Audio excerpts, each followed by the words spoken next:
Under my chairmanship, the subcommittee has devoted considerable time and resources to take his call, the call of John Lewis, to defend the vote. And we need to act. Both parties need to act. This is a bipartisan issue.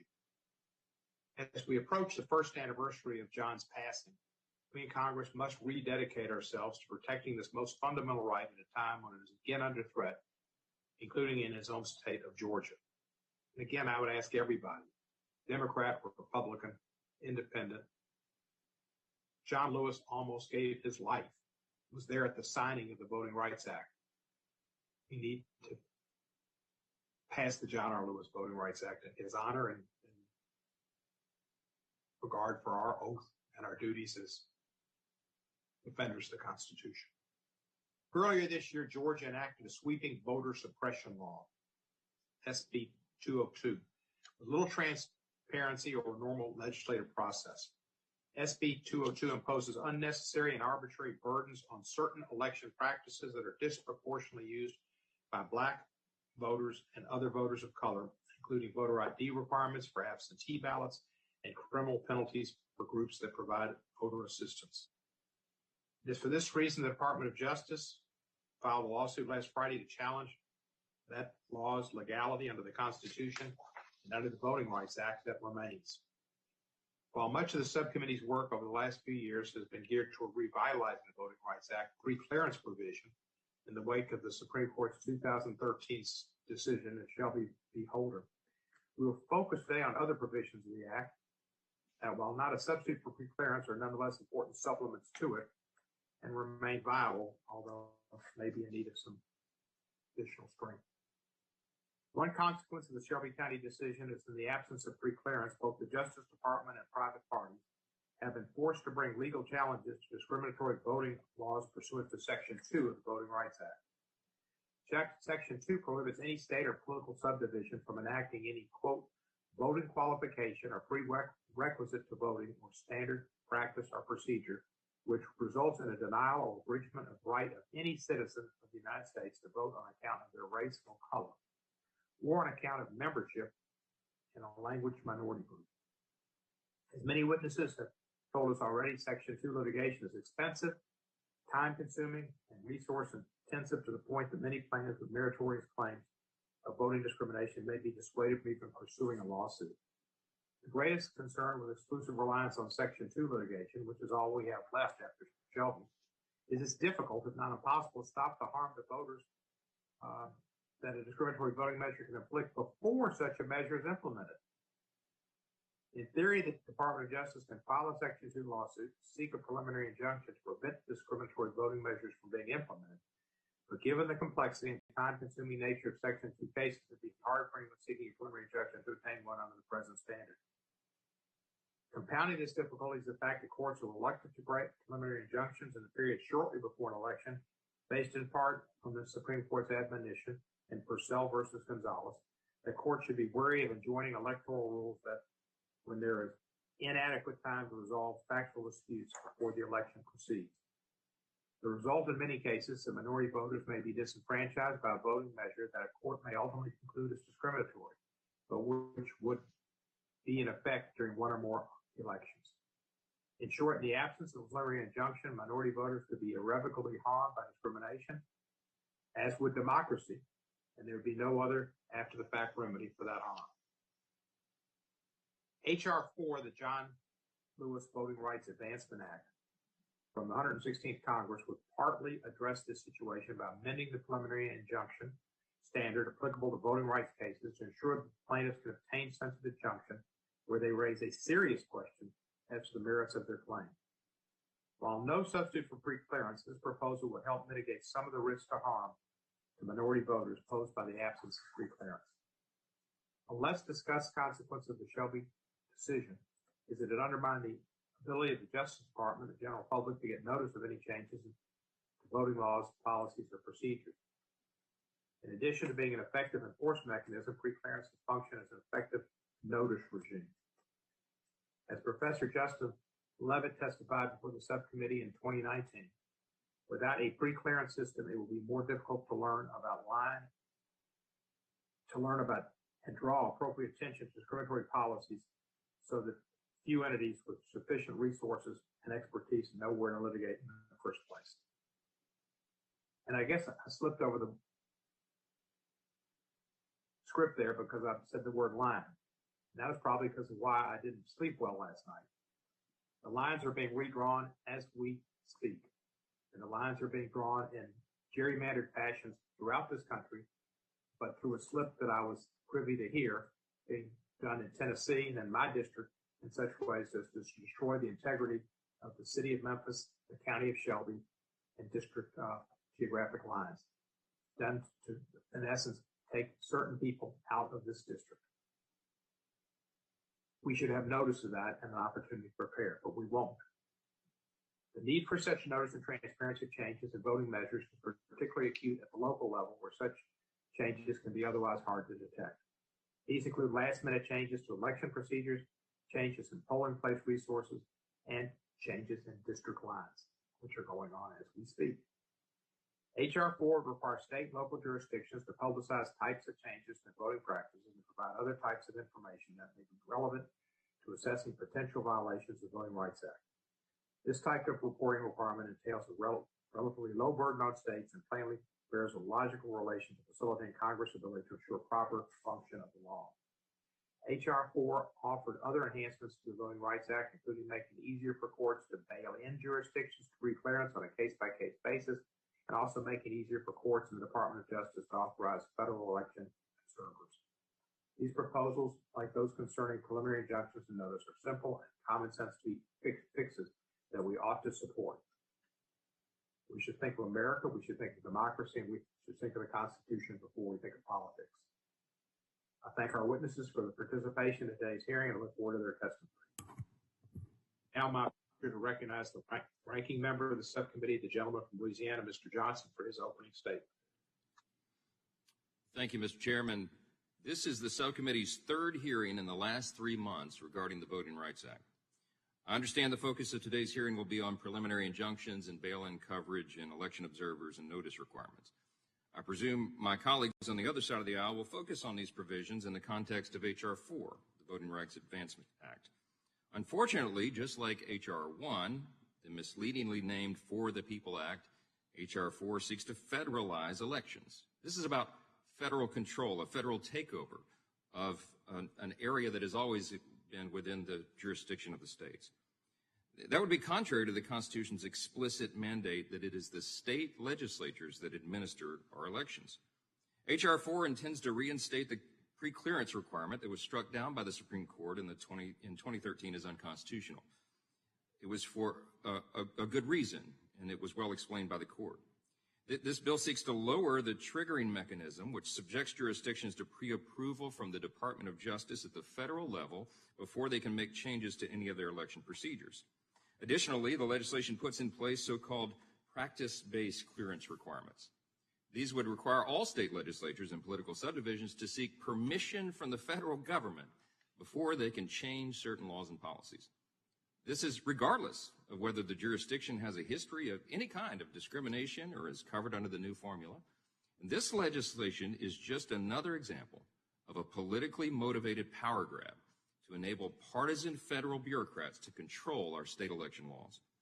Voting is a fundamental, constitutionally protected right in this country, and the 15th Amendment requires states to ensure voting is accessible and available to every American. States also need to administer elections that are free from fraud and administrative errors. The COVID-19 pandemic, as we all know, presented new challenges for the 2020 election, and it drastically altered how states administer their elections. Many of these changes were unconstitutionally implemented via executive or court order, completely bypassing state legislatures, as is required in the text of the Constitution itself. As a result of the 2020 election and the numerous errors that resulted, many state legislatures have duly enacted or proposed changes to their state election laws. They want to clean this up and make sure that we don't have the controversies that we had in the last cycle. These changes largely seek to enhance election integrity and increase the public's waning confidence in our election processes. It is outrageous to see the federal government fighting back against these common sense reforms, such as the latest lawsuit filed by the Department of Justice against Georgia over its election law. It appears to millions of Americans that we are weaponizing the DOJ. and trampling upon essential states' rights and the will of the people enacted through their duly elected representatives. Let me be clear. Republicans want every legally cast ballot to count, but the only way to give legal votes the weight they deserve is to close the door to fraud and illegally cast ballots. I hope today we can have a productive conversation about voting rights and how we could best safeguard the ability of all eligible Americans to vote. I can tell you right now, the answer is not to go backwards and reinstate provisions of the Voting Rights Act that have already been deemed by the court to be unconstitutional. Our extraordinary republic has endured for nearly 2.5 centuries, based in large part on the understanding that our elections will be fair and free and secure. Our Constitution and our institutions will endure, but only if we support and defend them. That has never been more important than it is today, and I think we can all agree on that. I thank our witnesses for appearing today, and I look forward to your testimony. And Mr. Chairman, I yield back. I think you're on mute, Mr. Chairman.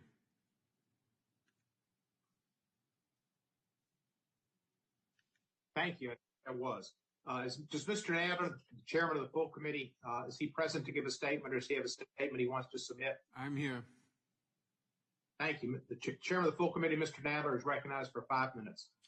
Thank you, Mr. Chairman. I appreciate you holding today's hearing to consider whether and how Congress might strengthen provisions of the Voting Rights Act other than the Section 5 preclearance provision.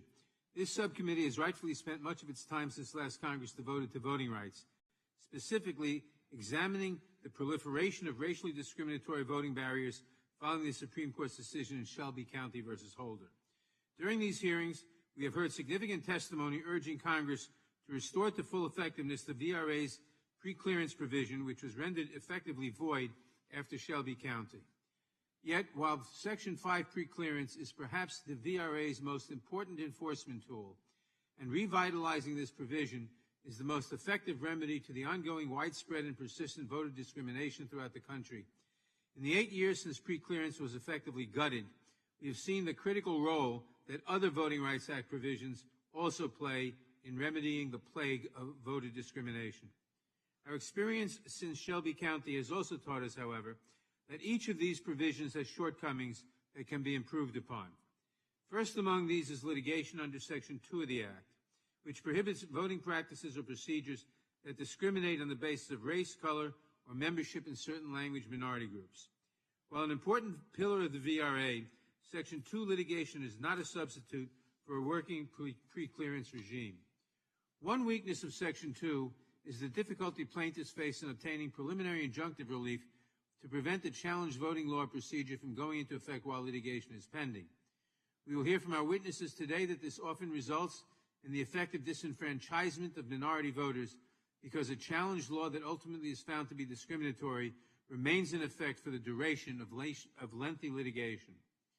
There are other provisions that Congress should also consider revisiting. To begin with, we should look at Section 3C, the VRA's bail-in provision. Congress understood that the VRA's Section 5 preclearance provision could be under-inclusive, and therefore it included Section 3C to address situations in which preclearance may be justified, but a jurisdiction might not meet the requirements for Section 5 preclearance coverage. In such cases, Section 3C allows courts to retain the authority to supervise further voting changes in jurisdictions where the court has found that the jurisdiction in question violated the 14th or 15th Amendments. If a jurisdiction is bailed into preclearance, it must submit any changes to its voting procedures for approval either to the court or to DOJ, with the court determining both the scope and duration of such a preclearance requirement. Despite its availability, however, courts have rarely invoked Section 3C as a remedy. This is because plaintiffs face a high burden in proving a constitutional violation, which requires a showing of intentional discrimination. Even where there is evidence that officials acted with discriminatory intent, courts have shown reluctance to find that such officials engaged in purposeful discrimination. Moreover, since the Shelby County decision, some courts have suggested that not all violations of the 14th and 15th Amendments support Section 3C bail-in coverage. Bail-in coverage can be an important enforcement tool, but given how reluctant federal courts are to invoke Section 3C, Congress should consider whether the violations for which this relief are available are simply too limited to carry out this provision's purpose effectively. Another area that we should examine is the appointment of federal election observers. Section 8 of the VRA permits the Attorney General to assign federal observers to jurisdictions covered by Section 5 preclearance. Likewise, Section 3A allows federal courts to assign federal observers in appropriate circumstances. Federal observers can report voting irregularities, which can lead the Justice Department to negotiate with the jurisdiction to improve voting practices without resort to legal action. Observers also help gather evidence if legal action is required, and their mere presence can help deter voter discrimination.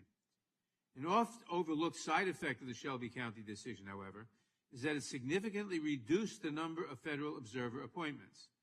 DOJ officials have interpreted Shelby County as prohibiting it from certifying jurisdictions for federal observer coverage because the formula used to identify such potential jurisdictions was declared unconstitutional. As a result, the number of federal observers assigned since Shelby County has dropped precipitously. To compensate for the lack of full-fledged observers, DOJ has relied on so-called monitors to ensure that jurisdictions with a history of discrimination conduct the election process in a fair manner. Unfortunately, these monitors do not possess the same authority as a federal election observer, and as such, jurisdictions are not required to provide them the same level of access to the voting process as observers, limiting their effectiveness. As we consider revitalizing the VRA, Congress should consider how to strengthen the ability of the Justice Department and federal courts to send election observers whenever and wherever justified. In the 8 years since Shelby County, we have seen how indispensable the Voting Rights Act is in ensuring that all Americans enjoy the right to vote, free from discrimination. Section 5 preclearance remains the most potent remedy for widespread and persistent voter discrimination. And no matter how much Congress strengthens other enforcement provisions of the VRA, even these enhanced provisions alone can never be a complete substitute for Section 5 preclearance. Yet Congress should not pass up the opportunity to consider revitalizing and improving the VRA's other provisions, which operate in support of or to cover any gaps left by Section 5. I thank Chairman Cohen for holding today's hearing, and I look forward to the testimony of our witnesses, and I yield back the balance of my time. Thank you, Mr. Nadler. It's my understanding that there's not a statement from the ranking member who ordinarily would be provided that opportunity at this point. So we will go on to our witnesses. We welcome our witnesses and thank them for participating in today's hearing. I will now introduce the witnesses before they testify and give their oral or written testimony. All of your written statements be entered into the record in its entirety. I ask you to summarize your testimony to 5 minutes. To help you stay within that 5 minutes, our witnesses, there is a timing light on your table if you're there in person, and green means you're okay. It's within the first 4 minutes. Yellow means you're entering the last minute, and red means you need to wrap up or have wrapped up. For witnesses testifying remotely, there's a timer in the Zoom view. It should be visible at the bottom of your screen, or if you're in full view as I am, on the left-hand side. And it'll give you how much time you have remaining. Before proceeding with the testimony, I'd like to remind all of your witnesses that all the witnesses, you have a legal obligation to provide truthful testimony and answers to the subcommittee. Any false statement can be subject to prosecution under Section 1001 of Title 18 in the United States Code. Our first witness is Sophia Lynn Lakin. Ms. Lakin is the Deputy Director of the American Civil Liberties Union Voting Rights Project and assists in the planning, strategy, and supervision of the ACLU's voting rights litigation nationwide. She has an active docket protecting voting rights and combating voter suppression across the country. Unfortunately, it's very active, and has led or worked on successful challenges to discriminatory voting laws in Georgia, Indiana, Kansas, Missouri, North Carolina, Pennsylvania, Texas, and Virginia. Currently, she's the ACLU's lead counsel in the 6th District of the AME, African Methodist Episcopal Church, versus Kemp, a federal lawsuit challenging multiple provisions of Georgia's sweeping new voter suppression law, SB 202. Before joining the ACLU, Ms. Lakin clerked for the Honorable Raymond J. Lower, Jr. of the U.S. Court of Appeals for the 2nd District, and the Honorable Harold Bagley Amon of for the U.S. District Court for the Eastern District of New York. She received her JD degree from Stanford Law School, a school that has a baseball team as part of its undergraduate group that lost to Vanderbilt in the College World Series. Vanderbilt's playing for the championship. Stanford is not. She received her MS in Management, Science, and Engineering and her BA in Political Science from that same Stanford University. We thank you for the wild pitch that put Vanderbilt in the College World Series. Ms. Lakin, you are now recognized for 5 minutes. Chair Cohen, Chair Nadler, Ranking Member Johnson, and members of the committee and subcommittee, thank you for the opportunity to testify today. My name is Sophia Lakin, and I'm the Deputy Director of the ACLU's Voting Rights Project. The VRA is one of the most successful pieces of civil rights legislation in our history. But in 2013, the Supreme Court gutted the VRA's most powerful provision, the Section 5 preclearance system, which enabled the federal government to block proposed discriminatory voting restrictions in places with the worst records of discrimination before they could be implemented. As the late Justice Ruth Bader Ginsburg famously warned in her dissent in Shelby, gutting of the preclearance provision was like, quote, throwing away your umbrella in a rainstorm. And sure enough, the downpour came with a wave of discriminatory voting laws. The ACLU has been on the front lines. We've opened more than 80 new voting rights investigations and cases since the decision. Some of our recent and ongoing cases include 6th District of AME Church, which with other civil rights group, we're challenging SB 202, which has been referenced, Georgia's latest effort to restrict the voting rights of Black and Brown voters, and NAACP versus McCrory, where we and others successfully challenged a sweeping North Carolina bill that sought to eliminate means of participation used by more than 1 million voters in the 2012 presidential election. But this kind of case-by-case litigation, while important and necessary, is simply insufficient to protect voting rights.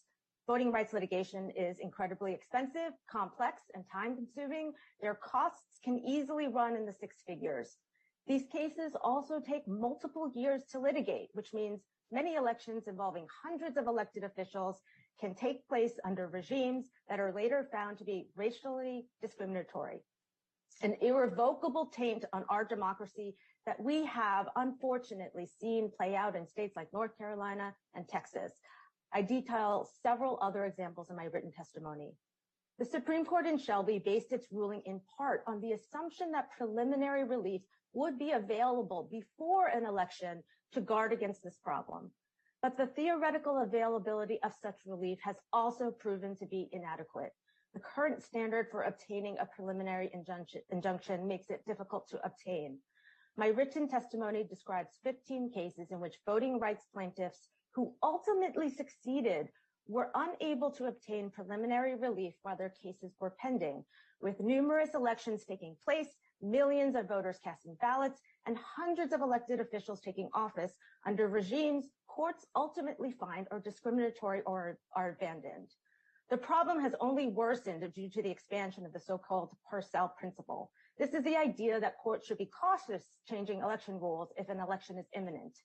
But what began as a common sense warning to consider potential voter confusion and administrative burdens now operates effectively as a bright line rule against intervening as an election draws near.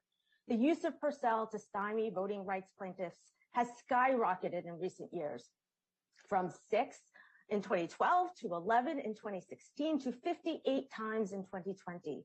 All too frequently, this rule is wielded inconsistently in one direction only, to undermine efforts to ensure that discriminatory practices are blocked before they can taint an election. The North Carolina case I mentioned is illustrative. The law we challenged eliminated 1 week of early voting, same day and pre-registration, and the counting of ballots cast out of precinct. The law also banned the use of many forms of government-issued photo ID to vote, including student and public assistance IDs. The Fourth Circuit struck the law down as unconstitutional, targeting Black voters, quote, with almost surgical precision. But the case cost $5.9 million and took 34 months to litigate. In the meantime, the 2014 general election went forward under the provisions of the new law, with 188 federal and state officers elected, including 13 congressional seats. We did everything to prevent this from happening. We litigated on an expedited timeline and sought a preliminary injunction before the 2014 midterms, which the Fourth Circuit granted. But the Supreme Court stayed that ruling because of Purcell, leaving the discriminatory regime in place for the 2014 election. The law has since been struck down, but it's impossible now to compensate Black voters of North Carolina for that gross injustice. And that's just one example. My written testimony details several others. Racial discrimination in voting continues to threaten the health of our democracy, and we lack adequate tools to combat that threat. Stronger voting rights protections are absolutely critical. Thank you. Thank you, Ms. Lakin, for your work and your testimony, and I hope you're not a diehard baseball fan. Next, I would like to recognize Ms. Helen Butler. Ms. Butler is Executive Director of the Georgia Coalition for the People's Agenda. In that role, she leads an advocacy organization founded by the late, great Reverend Dr. Joseph E. Lowry, and comprised of representatives from human rights, civil rights, environmental, labor, women, young professionals, youth, elected officials, peace and justice groups throughout Georgia and other southeastern states. She leads initiatives that increase citizen participation in the governance of their communities and areas, including education, criminal and juvenile justice reform, protecting the right to vote, and economic development. Ms. Butler, you are recognized for 5 minutes. Good morning, Chairman Nadler, Chairman Culling, and members of the subcommittee. Of course, I'm Helen Butler, and the People's Agenda is a nonpartisan, nonprofit organization founded by Dr. Lowry. It has always been dedicated to fighting for the voting rights of Georgia's citizens through public education, training, advocacy, and litigation. In the wake of the Supreme Court's 2013 decision in Shelby County v. Holder, and due to the lack of the pre-clearance process, we have been forced to spend even more time and resources fighting discriminatory voting laws, policies, and practices at the state and local levels. Today, I will provide you with some examples of barriers to the ballot faced by voters of color in Georgia since that decision and the loss of Section 5 preclearance. How my organization and others have been forced to divert significant time and resources to monitoring and responding to voting changes, and why we need to restore the full protections of the Voting Rights Act, including the preclearance and notice provisions, by enacting the John Lewis Voting Rights Advancement Act. I have submitted a full written statement to the subcommittee for your consideration. In the last 2 decades, the Georgia electorate has undergone significant demographic changes, with the percentage of Black voters and other voters of color increasing. Instead of welcoming the increasing diversity of Georgia's electorate and respecting the votes cast by Black voters and other voters of color, Georgia's conservative legislators' immediate response to the political changes has been the introduction of a host of voter suppression bills in both the Georgia House and Senate, especially during the 2021 legislative session. The bills were rushed through committees in the House and Senate, often with little or no time for ranking members on the committees, much less the general public, to have an opportunity to review the draft or final versions of the bills before they were voted upon. This process, led by the majority party with virtually no transparency, culminated in the passage of an omnibus voter suppression bill, Senate Bill 202. With almost surgical precision, SB 202 targets the methods of voting increasingly being used by Georgia's Black voters and voters of color with arbitrary and unnecessarily burdensome requirements that will disenfranchise voters and potentially expose nonprofit civic engagement organizations such as the People's Agenda to fines and criminal penalties. The majority party also led the passage of legislation reconstituting a number of Georgia's county boards of elections, including Morgan County, where I live and served on that board since 2010, as well as in Troup County and Spalding County and others. I believe that the legislature targeted these boards of elections because of our opposition to efforts to suppress the Black vote by conservatives on our boards. Since Shelby County decision, conservatives in the Georgia legislature introduced 2 mid-decade redistricting bills, which sought to reduce the percentage of the Black population in Republican-held districts that were starting to become more competitive.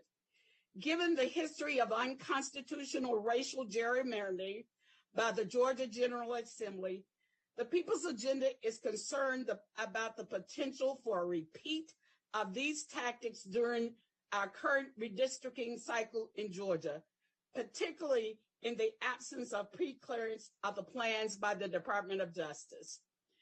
In the aftermath of the Shelby County decision, many of Georgia's county boards of election also proposed or took actions to close, consolidate, or move polling locations, oftentimes in areas primarily serving voters of color and in underrepresented communities. In fact, the Dougherty County Board of Elections recently is considering closing 10 of its 28 polling locations, allegedly due to low turnout in the 2020 election cycle in spite of the pandemic. In the wake of these new attacks on voting rights of Black voters and other voters of colors in Georgia, the People's Agenda is extremely concerned about this landscape, and we believe that Congress must pass legislation to restore full protections of the Voting Rights Act, including the John Lewis Voting Rights Advancement Act. Thank you for your time and your consideration.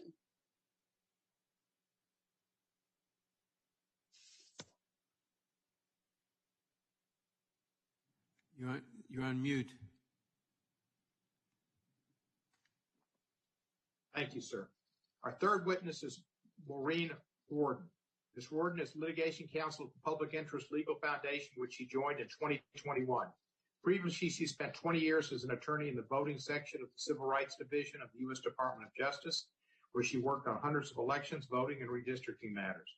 During the Trump administration, she served as senior counsel to the Assistant Attorney General for Civil Rights, where she was responsible for the voting section. Ms. Riordan received her JD from St. Mary's University School of Law and her BS in Criminal Justice from Seton Hall University. Ms. Riordan, you're recognized for 5 minutes.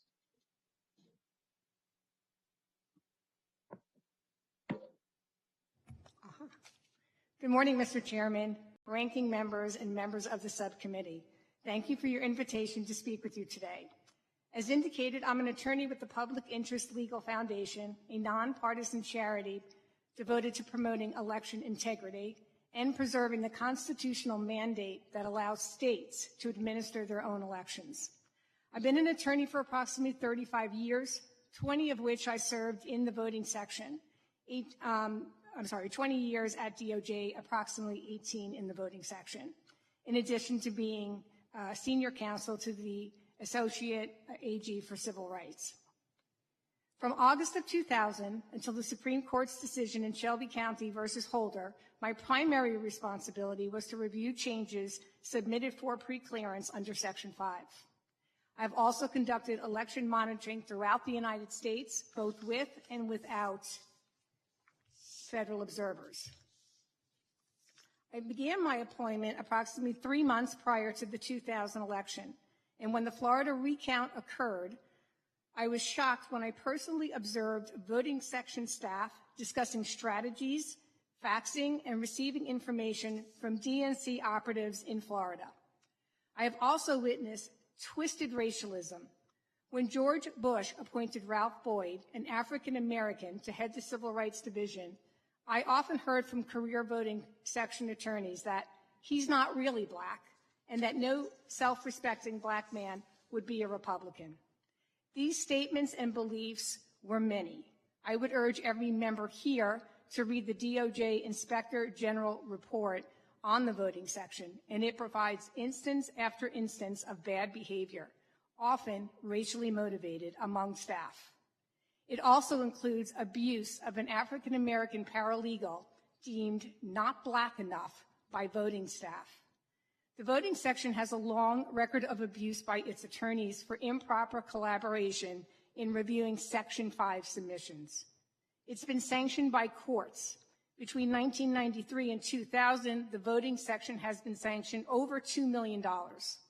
For example, in Johnson versus Miller, the U.S. District Court sanctioned the voting section $594,000 for collusive misconduct by DOJ attorneys with the ACLU. A federal court pronounced that the communications between those two groups, the DOJ and ACLU, were disturbing, and that the dynamics were not those of an advocate reporting to a higher authority, but rather peers working together against the jurisdiction that made the submission. After a voting section lawyer professed that she could not remember details of the relationship, the court found her professed amnesia to be less than credible. Abuse of power in the Section 5 process is not confined to Johnson versus Miller, and my written testimony provides additional instances. Section 5 was a temporary provision for a reason that no longer exists. The Supreme Court made clear in Shelby County that only certain conditions would ever justify any formula for Section 5, including blatant discrimination on a pervasive and rampant scale. Triggers that are built around political, partisan goals will not withstand constitutional scrutiny. The permanent provisions of the Voting Rights Act, such as Section 2, still prohibit discrimination and provide ample tools to challenge election procedures. Up until this past Friday, when DOJ announced that it was suing the state of Georgia, the Department of Justice has only brought 5 Section 2 cases since Shelby County was decided. Where is the rampant discrimination? Section 3 also allows a judge to have a jurisdiction submit to the preclearance provisions if it finds that the jurisdiction intentionally discriminated against minority voters. And that is consistent with the Shelby mandate that federal oversight of state and local elections be closely matched to need. H.R. 4, however, would allow a jurisdiction to be subjected to the rigors of Section 3 for violations that are not premised on intentional discrimination. Also, the new evidentiary standard for obtaining a preliminary injunction proposed in H.R. 4 sets federal law on its head. The Supreme Court has held that plaintiffs seeking a preliminary injunction must establish that they are likely to cede on the merits, and also that the injunction should not be granted when it is against the public interest. The new standard in H.R. 4 not only disregards the public interest, but it actually prohibits the court from considering any interest of the state in an application for a preliminary injunction. I'd like to thank you for your time and your attention. Thank you, Mr. Chair. Our next witness, Mr. James Tucker, or Dr. Tucker. He's an attorney with the law firm of Pelser, Lewitz, Edelman, and in Las Vegas, Nevada. He's one of the founding members of the Native American Voting Rights Fund. He's chair of the Census Bureau's National Advisory on Racial and Other Populations. Served as a trial lawyer, senior trial lawyer, in fact, on the voting section of the Civil Rights Division of the U.S. Department of Justice. Been an adjunct professor at the Barrett College, William S. Boyd School of Law at UNLV. Dr. Tucker holds a Doctor of Science of Laws and Laws degrees from the University of Pennsylvania, a J. Order of the Cough from the University of Florida, a Master of Public Administration degree from the University of Oklahoma, and a Bachelor of Arts degree in Barrett's Honors College at Arizona University. Dr. Tucker, you are now recognized for 5 minutes. Thank you, Mr. Chairman. Chairman Nadler, Chairman Cohen, Ranking Member Johnson, and committee members, thank you for your invitation to testify on the need to enhance the Voting Rights Act. This hearing comes just 4 days after the 8-year anniversary of Shelby County versus Holder. On June 25th, 2013, in a narrow 5-4 decision, the United States Supreme Court struck down the coverage formula for Section 5, the heart of the Voting Rights Act. Shelby County's assault on the Voting Rights Act has come at a high price. In the absence of Section 5 preclearance, previously covered states and political subdivisions have turned back the clock to make the most basic first-generation barriers, obstacles that impede the ability to register to vote, to cast a ballot, and to have a ballot counted, a reality for an even greater number of Americans. Many governing bodies have increased their exploitation of racially polarized voting at the expense of existing and emerging groups of minority voters seeking equal opportunities to participate in the political process. Against this backdrop, it is appropriate that the committee has answered the clarion call to renew and restore the Voting Rights Act. H.R. 4, the John Lewis Voting Rights Advancement Act, is named in honor of one of the great champions of American democracy. Preserving the fundamental right to vote for all Americans is what brings us together in this hearing.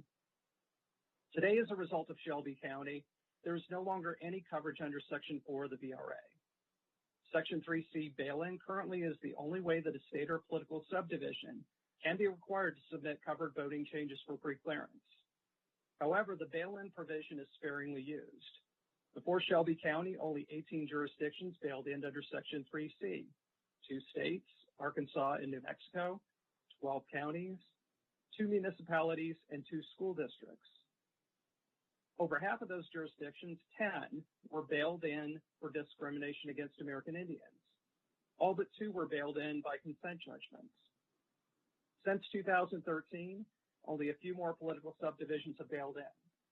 Shelby County's legacy and the uncomfortable burden of finding discriminatory purpose have contributed to a reluctance by federal judges to rely upon Section 3C as a remedy to cure voting rights violations, even in the face of judicial findings of egregious wrongs.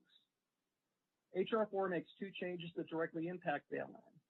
First, using a modernized formula, it restores Section 5 coverage in states and political subdivisions where it is needed most. Second, it gives federal judges the power to use the remedial authority in Section 3C where any voting discrimination against racial, ethnic, or language minority voters is established. Consonant with that discretion and their broad remedial powers, judges will continue to have the discretion to set the time frame and the scope of voting changes to which bail-in applies under Section 3C. Federal observers likewise are an important part of the Act's comprehensive framework. They prevent voting discrimination, assist the Attorney General in enforcing federal voting protections, and they measure progress with court-ordered remedies in voting rights cases. Shelby County has had a devastating impact on federal observer coverage. Prior to the Shelby County decision in 2013, a total of 153 counties and parishes in 11 states were certified by the Attorney General for federal observers. By 2020, just 5 political subdivisions in 3 states were covered for federal observers under Section 3A of the Act. 1 county in Alabama, 3 census areas in Alaska as a result of NARF's litigation there, and 1 parish in Louisiana.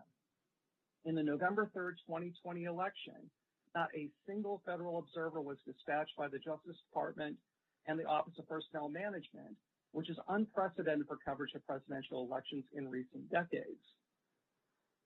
H.R. 4 will renew and restore the vitality of the federal observer provisions in 3 ways. It provides a new coverage formula for Section 5, which would make the covered jurisdictions eligible for certification by the Attorney General for federal observers under Section 8 of the Act. It would amend Sections 3A and 8 of the Act to allow courts and the Attorney General to certify federal observers where there has been voting discrimination on the basis of race, color, or language minority status in violation of federal law. NARF looks forward to working with members of the subcommittee in restoring the vitality of the Voting Rights Act. Thank you very much for your attention. I will welcome the opportunity to answer any questions you may have.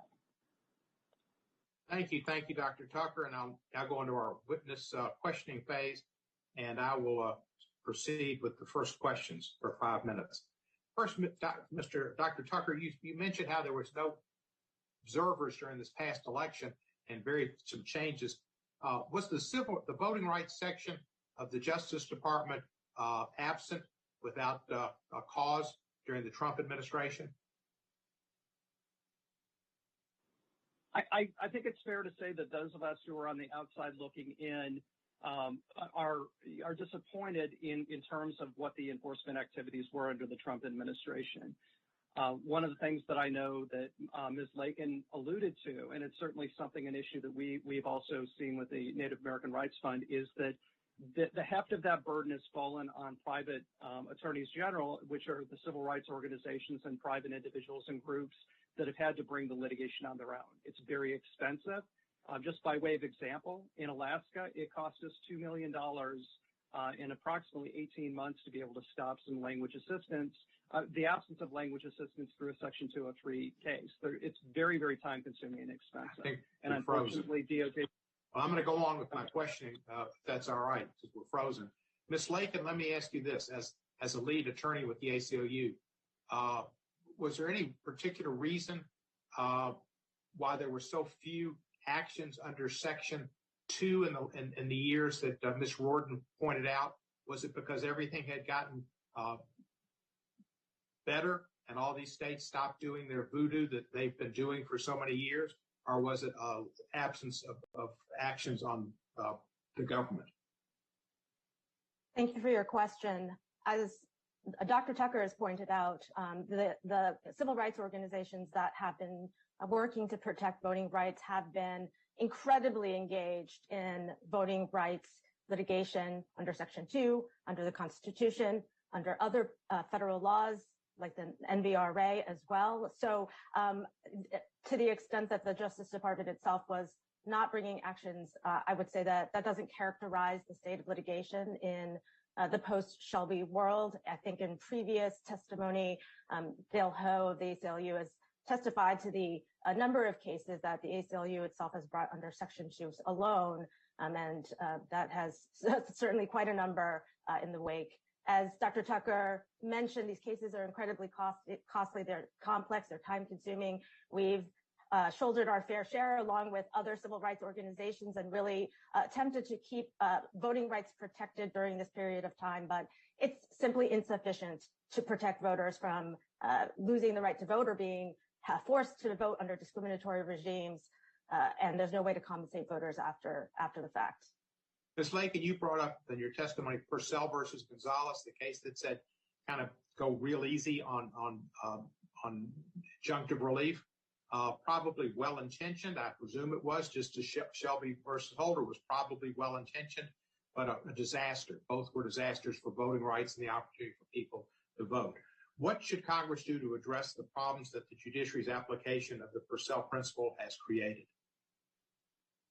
Well, there are a number of things. I think a restoration or reinvigoration of the preclearance regime would certainly help in many ways because, as I've testified and many others have testified, this post-enactment relief is not sufficient. And Purcell is just one example of how that problem has gotten even worse.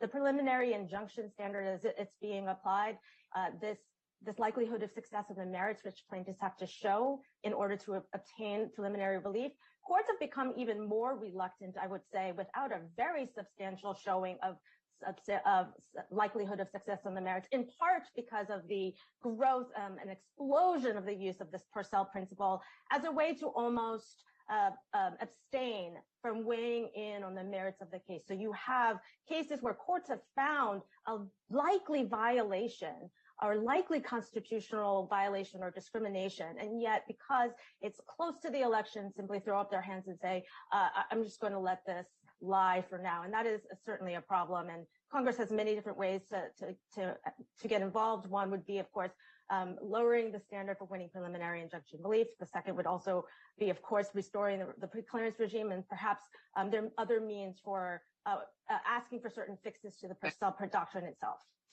Like it. Ms. Butler, Georgia, most free, fair election in history, and yet the legislature came back and took Mr. Raffensperger's powers away from him after his heroic actions. What are some of the actions that in Senate Bill 202, which will hurt minority voting, and briefly explain those barriers to the ballot box that have been brought about by that law? Well, first of all, it reduces the time to request absentee ballots from 180 days down to 78 days. You now have to provide an ID, Georgia driver's license or a Georgia state issued ID. And if you don't have one of those IDs, you have to provide copies We have a lot of rural people, a lot of elderly people that don't have access to copiers, that will now have to provide copying services to get their IDs if they want to vote by absentee or vote by mail. The early voting period between the runoff, they reduced the time down to 4 weeks. That will not give you a time for a lot of our early voting during that runoff period at all. And so those are some of the kinds of barriers that we have that voters of color will be subjected to.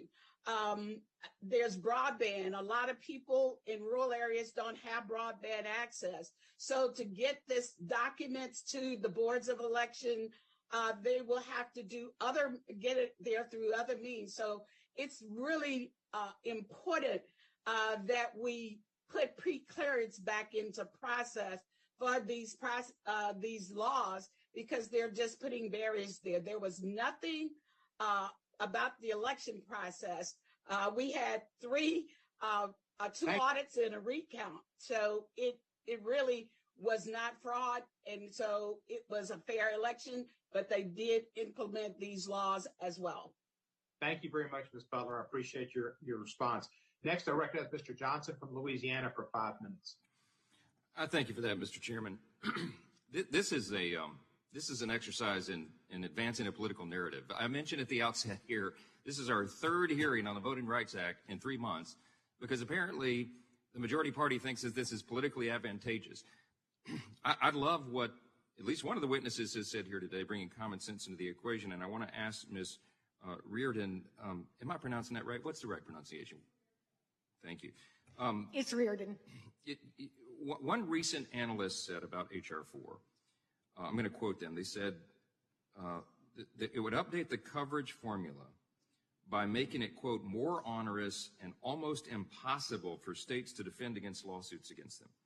Likewise, opponents of the legislation believe the real aim of the act is to reverse the decision in Shelby County, which has been illustrated here today, and allow political allies at the DOJ and left-wing organizations to control state election rules in violation of the principles of federalism.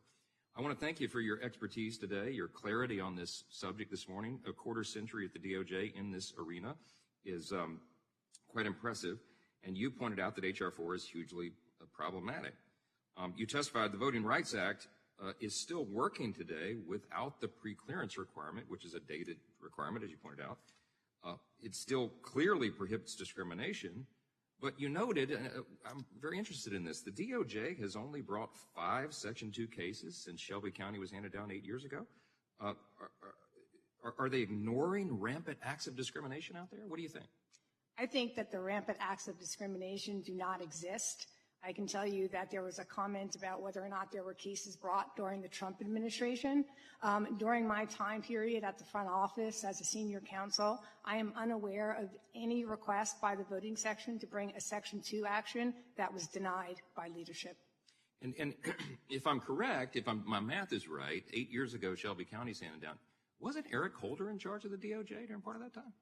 He was. And he didn't bring this army of prosecutors at the DOJ out to go after this rampant discrimination, did he? I don't remember that. No, and as a matter of fact, the amount of people that serve in the voting section has decreased since that time. Since the 2020 election, several states have enacted or proposed election law changes, as we've noted in March. Georgia's Governor Brian Kemp signed Senate Bill 202 into law. Some of the other witnesses today are just breathless in their opposition to this, and my goodness, Ms. Butler just said it.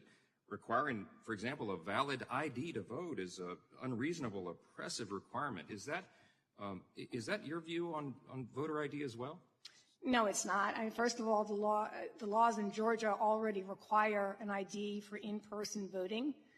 So actually, you're treating absentee voters differently than you're treating in-person voters. So it's already been approved by the courts. I would think that in the fact that they're treating those differently probably could be an equal protection claim that someone could bring, since why should we be treating absentee voters differently than in-person voters?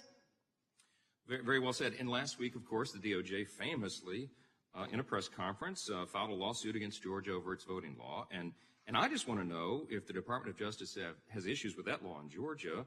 Shouldn't it also file lawsuits against Colorado and New York and other liberal-run states over their election laws, which are more restrictive than what Georgia just passed? I would agree with that. I would also state that the majority of the provisions that they are, fighting and filed suit over are provisions that were temporary to begin with due to the COVID-19 restrictions. And so basically what they're saying is that, we put forward these provisions to make it a little bit easier for people to vote due to COVID, and now we want to keep them permanent. And so they were never meant to be permanent. They were always temporary. Exactly right. And the chaos that ensued as a result of the 2020 election was occasioned because of all those irregularities, and it should be incumbent upon us to fix the irregularities so we don't have that chaos going forward. Despite the rhetoric you're going to hear from our colleagues across the aisle all day today, isn't it true that states are still best situated to enact changes in election law? I think so.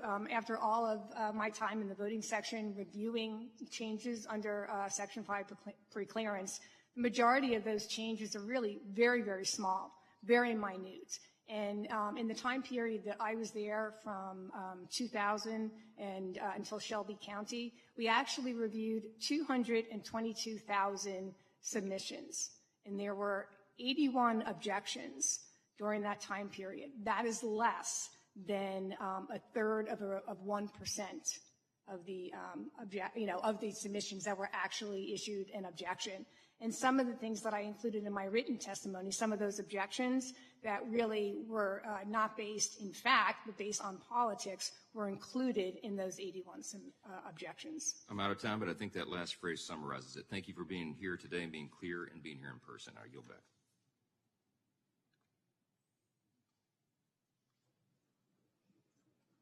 Mr. Chairman, you're muted.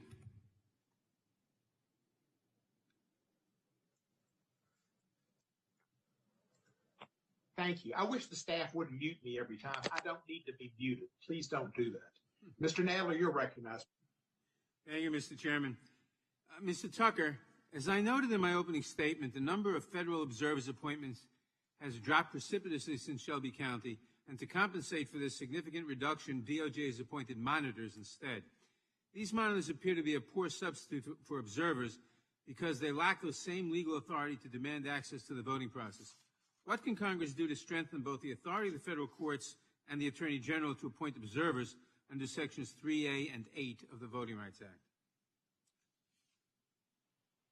Thank you so much for that question, Mr. Chairman. As I mentioned in my written testimony, the fix for federal observers is actually very simple. There are really two that we're really talking about here. One is that we, of course, need to restore coverage under Section 5 of the Voting Rights Act. That would allow the Attorney General to certify where it's appropriate federal observers in those jurisdictions that are covered for Section 5 preclearance. The other is a very modest fix in Section 3A and in Section 8 of the Act that would simply ensure that the Attorney General and federal courts have the ability to appoint federal observers in places where there's a violation of any federal voting rights law that implicates vote denial for people of color or those who are of language minority groups. So it's a very, very simple fix. It's nothing radical. It's very consistent with what we've seen. And I would certainly encourage the committee to include that in the final version of H.R. 4. Thank you, Ms. Butler. One particularly unsettling aspect of the restrictive voting laws to emerge in the states since the last election is that not only do they target or disproportionately impact minority voters, something we have unfortunately seen before, which remains a persistent problem since Shelby County, they also target election officials and administrators. Many of these election officials and administrators risked their lives to make the 2020 election a success during COVID-19 pandemic, and then they stood up for our democracy against the big lie of widespread voting fraud being pushed by the former president and his allies. How does SB 202 in Georgia target election officials, and is it your sense that certain election officials in certain counties are being singled out? Thank you, Mr. Nadler. Yes, I do. It has, SB 202 has a provision where the legislature can take over any county boards of election, can remove any supervisor. Also, it goes hand in hand with local legislation where they can actually change the reconstitute the boards of elections that actually implement the laws on the local level. That has happened already in 3 counties, and we know there may be 6 other counties. We're investigating that, but it really takes the responsibility, takes total control. They removed the Secretary of State of being the chair of the state election board. Again, not accountable to the voters. So it takes over total control of all of the local boards of elections, should they so desire. So it is a means to not have a voice for voters, to have their voice, and can ensure that if they're not happy with the outcome of the election, they can make sure they have the right outcome. Thank you, Mr. Tucker. One argument that opponents of revitalizing Section 5 make is that preclearance is still available as a remedy under Section 3C of the Voting Rights Act in cases where a court finds a violation of the 14th or 15th Amendment. Did Congress ever intend, or is Section 3C designed to act as a substitute for Section 5 preclearance? Thank you for that question, Mr. Chairman. No, Section 3C was meant to supplement, not to replace, the Section 4 coverage formula. And as I documented in my written testimony, recently the Perez versus Abbott decision shows how reluctant courts can be, even where the record is quite strong and the court has actually found discriminatory purpose, to actually apply that remedy. So no, it is meant to be complementary, not to be a replacement. And what's the importance of that distinction? The distinction is that it basically places Section 3C on the footing that Congress intended when it passed the Act in 1965. It's meant to be an additional measure. It's called the pocket trigger. And the reason why it's called the pocket trigger, as I noted in my testimony, Congress intended that would apply to pockets of discrimination that were not covered by the geographic coverage formula in Section 4. Thank you. I yield back. Thank you, Mr. Nadler. I'm going to yield the chair temporarily to Mr. Voss, the vice chair. All right, I'm unmuted. Okay. Thank you, Mr. Chairman. And I will now recognize Mr. McClintock for 5 minutes. Thank you, Madam Chairman. The very nature of an election is that somebody wins and somebody loses. Democracy depends on the losing side accepting the legitimacy of the election. That's imperative, not only that an election be free from fraud, but it be free from the appearance of fraud. And we saw in this last election what happens when that appearance is abandoned.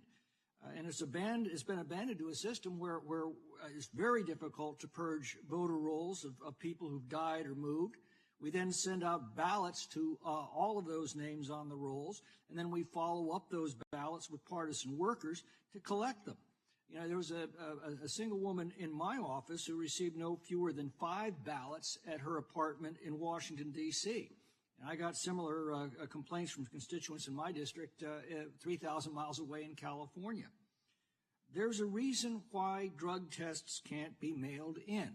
And for that same reason, we had a system that required people to vote in person unless they were physically incapacitated from getting to the polls.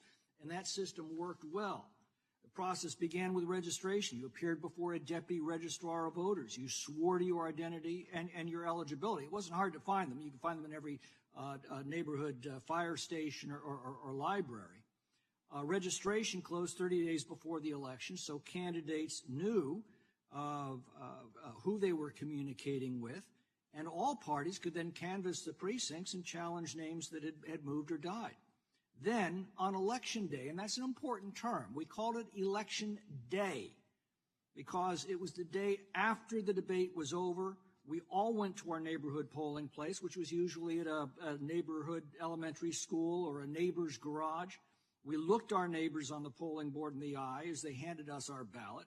We took that ballot into a curtained booth where nobody, not our spouse, not our kids, not our friends, nobody could pressure us, and we cast our votes according to our own consciences. We then handed that ballot back to our neighbor who put it in a locked box. Only those who were physically handicapped and could not get to the polls were afforded an absentee ballot. And at 8 p.m., we knew exactly how many votes had been cast and usually by 10 p.m. we knew the results. These laws applied to all voters of all races, of all backgrounds, and they assured the integrity of the vote and the public's confidence in that vote. Look at how the left has changed all this. Same day or automatic registration means there's no opportunity to identify fraudulent registrations. Voters can register to vote and then cast votes without ever coming into contact with another human being. Votes are cast long before the debate's concluded. Ballots are mailed to people who've died or moved. Votes are cast under the influence of other family members or friends. Ballot harvesters can collect those ballots, meaning there's no chain of custody from the time that ballot is mailed until the time it is counted. Ballots arrive days after the election. And often we don't know the results of the election until days and sometimes weeks later. Now, Ms. Riordan, we're told that these changes are necessary because some people are incapable of following the simple process that ensured the integrity of the vote. I find that enormously condescending and downright racist. What's your view? I've always found that the statement that any particular minority group is less likely or unable to follow the statute's provisions in each state to be very racist. How have these changes, recent changes in our election laws, affected public confidence in our elections? As someone who looked at the 2020 election, I think based upon the number of changes in states that really basically did away with many of the election integrity provisions based upon the allegation that it was necessary for COVID. I think what you saw across the nation, people recognizing that the normal types of statutes that were in place requiring signature matching or identification or having your ballot mailed in by a particular day, I think people looked at that and saw that it was more likely that fraud would occur under those circumstances. And doesn't every fraudulent vote invalidate a legitimate vote? Yes, sir. And isn't that the ultimate voter suppression? I would agree with that statement. Thank you. I yield back. Mr. Raskin, you're recognized for 5 minutes.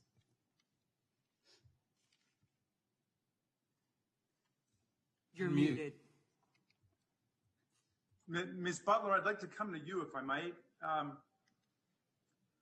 I heard one of our colleagues say somebody wins and somebody loses in every election. I wish they would tell that to Donald Trump. America would be a lot better off if he accepted that. But we seem to have two rival theories about what's going on in Georgia today. The way I see it is every time that there's been an advance in people's voting rights in American history, there's been a backlash against it. So after the Civil War, fought to free hundreds of thousands of enslaved people and to give them the right to vote and to bring them up in the Reconstruction process, there was a reaction against that, and we saw all kinds of voting restrictions. Some of it was just violence and terror, but some of it was grandfather clauses, literacy tests, poll taxes, character tests, and so on.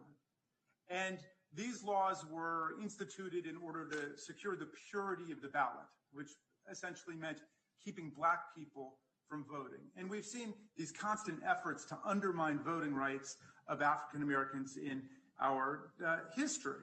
And it seems pretty clear to me that what's going on in Georgia is all about the fact that Georgia just elected its first African American senator in history, Senator Warnock, that Joe Biden was the first Democratic candidate to win there in decades. That's certainly what is going on if you ask anybody on the ground in Georgia. And yet there's this rival theory out there, which is it's really about fraud, corruption, chaos, back to that old cover story for racism. And I'm wondering if you can help us sort this out, because I don't live in Georgia and I haven't been there in a long time, but I do know there were 62 lawsuits brought by Donald Trump and his supporters alleging corruption, fraud, and chaos in the 2020 election, and they were all rejected in the lowest courts in the land, circuit courts and district courts and the state level and the county courts, all the way up to the United States Supreme Court, they all rejected exactly the kind of stuff we're hearing today about how there's some impurity of the ballot, some assault on the integrity of the ballot. And then I hear people actually accusing, if I'm understanding them right, the civil rights forces of racism because they are opposing efforts to restrict the ballot. So would you help us sort this out? I mean, is my sense right that this is just the conventional racist backlash against Black people voting, or is there some fraud out there that no court in the land could find that's been completely rejected? I think that even Attorney General Barr described Donald Trump's claims about voter fraud as BS. And I'm being polite there. I'm not spelling it out. So let me turn it over to you, Ms. Butler. Thank you. No, there hasn't been any fraud in Georgia. We had 3 hand counts of the ballots in Georgia. That means all 159 counties did an audit, and they did 2 recounts, hand recounts, not using equipment, but they did hand counting. We had the GBI and the FBI look at our signature match process. It was found competent. There was nothing that they found wrong with it. There was no fraud. We had an exceeding number of people turn out to vote because in this pandemic with COVID, they were able to exercise that right to vote, and they did that. And because of that, we now have these egregious laws that will take over local boards of election, take total control. When I'm on the board of election, I was on a board of election. We were responsible for counting the absentee ballots. We were responsible for making sure that the ballots were rejected or accepted. We were responsible for accepting provisional ballots, making sure the proper documentation was received. So with the entire process, to the poll workers being trained, we were responsible. I mean, can I interrupt you for 1 second? Smoothest election. There was no fraud. I want to get one other point in here. I know that during the election, or right after it was over, former President Trump called the then Secretary of State, Brad Raffensperger, who's a Republican, and said, just find me 11,781 votes. He was trying to encourage him to commit election fraud, voter fraud. Is there anything in the legislation that the Republicans are passing that would stop Donald Trump from trying to implant false votes in Georgia? Responded to that at all? The witness will answer very briefly because the gentleman's time's expired. No, the law does not address that issue at all. It stops legitimate people from exercising their right to vote. Thank you very much. I yield back, Madam Chair. Mr. Roy is recognized for 5 minutes. I thank the gentlelady. Mrs. Riordan, when the United States Supreme Court struck down Section 5, they did so, best of my understanding and recollection, in significant part because it was based on, at that time, 40-year-old data, and that it was based on information from 1968, 1972, and it was particularly dated. And in particular, that the record that was put into the record in 2006 when VRA was reauthorized at the time was replete with examples where there were covered jurisdictions that had certain issues that were being raised, and then non-covered jurisdictions, but there was no real correlation, and that was part of the problem. Is that roughly correct from your recollection of the case? Yes, it's definitely that there seemed to be no legitimate basis to have certain states covered at that particular time. And I think also the Supreme Court was very clear in what they said was it was always supposed to be a temporary provision because they understood in the 1960s that there was, it was necessary to have Section 5, but that in the 2000s, it's no longer necessary. Ms. Riordan, do you think the Department of Justice is particularly objective in the way that it would carry out preclearance? And just a simple answer on that one, and then I have to follow up. I do not. Are you familiar with the Department of Justice Inspector General report from 2013? I am. Are you aware that Chapter 4, Part 3 of the report, page 135, highlights that disclosures and other confidential information was leaked to reporters, likely by voting section employees? Yes, that would happen on a regular basis. And what kind of information was leaked? Can you provide examples, keeping in mind we're on a clock, but a few examples for the committee? I think during the, I want to say the Georgia voting ID case, there were individuals who leaked information from the inner workings of the group that was responsible for reviewing that particular submission. I can think of that. I know that there were a couple of, actually one particular attorney that claimed that she was the basis for one of the books that was written about the DOJ. Those are just two examples. Are you aware of the report highlighting that analysts lied under oath? I am. And do you have any background or examples of that? I know that during the Inspector General report that there was a civil rights analyst that was specifically asked a question by the attorneys that were doing the investigation, and that she lied under oath. The report provides examples of non-attorney voting section employees, posting comments to websites concerning voting section personnel or matters. One example describes an employee who started a, quote, cyber gang, unquote, that was engaged in, quote, cyberbullying, end quote.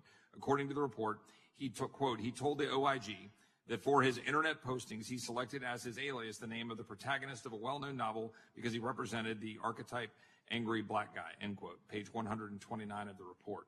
Are these the same people that would be doing pre-clearances of election law changes under H.R. 4? Yeah, there are some of those same people there. Is that troubling to you? Yes. I mean, one of the things that I found to be so shocking while working in the voting section was the fact that it was so political. I just think that a section that is termed voting, that is supposed to review voting changes in the Civil Rights Division, should be nonpartisan. It is the furthest thing from nonpartisan.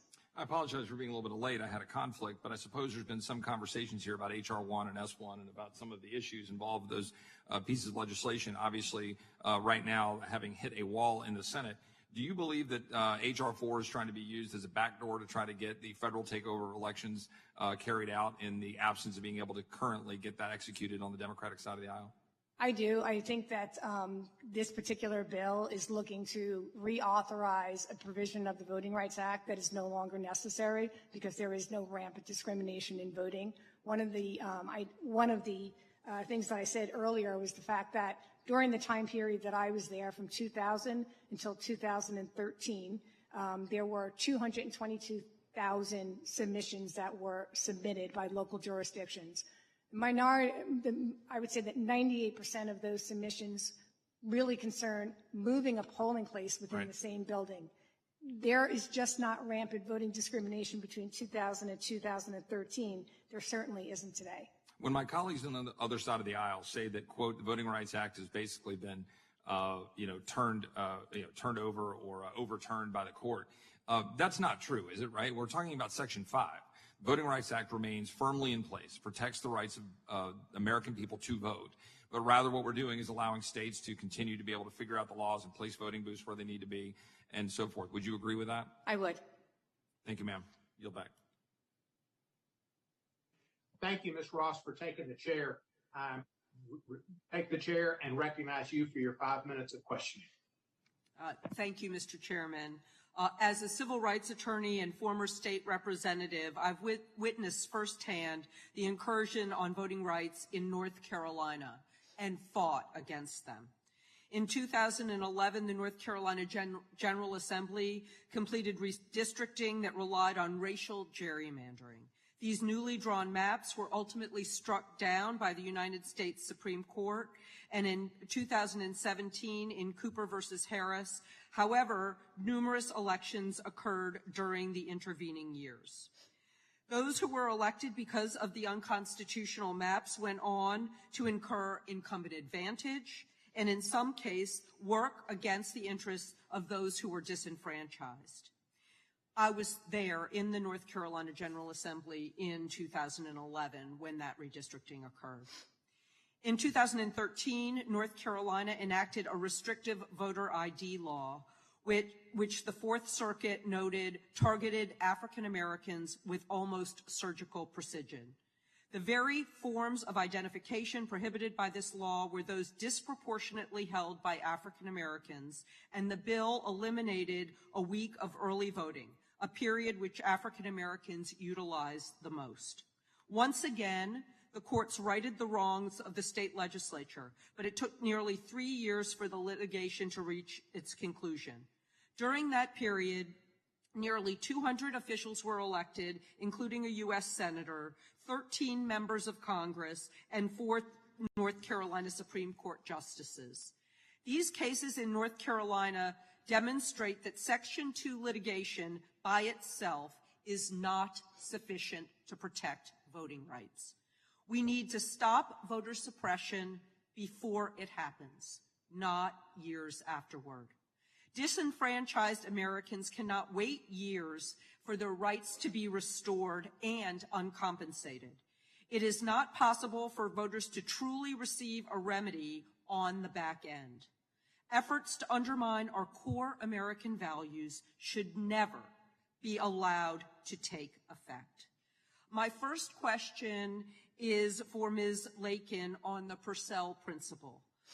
In your view, did the Supreme Court intend to create this elaborate new voting rights doctrine when it issued its unsigned opinion in Purcell versus Gonzalez in 2006? No, I don't believe that's the case. If you look at the very brief unsigned opinion, as you note, it is mostly a decision about deference to a lower court's discretion. And only in passing does it raise a very common sense warning that you should consider specific considerations that are come up in elections when you are balancing the equities in that case. That is, whether or not the injunction is in the public interest and would not cause irreparable harm. It has grown and metastasized well beyond that brief decision and reference in that case. Thank you very much. And Mr. Tucker, courts have interpreted Section 3C to require plaintiffs to prove purposeful discrimination to invoke preclearance as a remedy. Mr. Nadler asked you some questions about this. This is an already high evidentiary bar for plaintiffs to meet, but you note in your testimony that courts have also been reluctant to reach the question of whether the plaintiffs have established intentional discrimination once the plaintiffs have already established discriminatory impact. What accounts for this judicial reluctance? Thank you so much for the question. It actually highlights the same issue that Congress actually visited in 1982 in the 1982 amendments.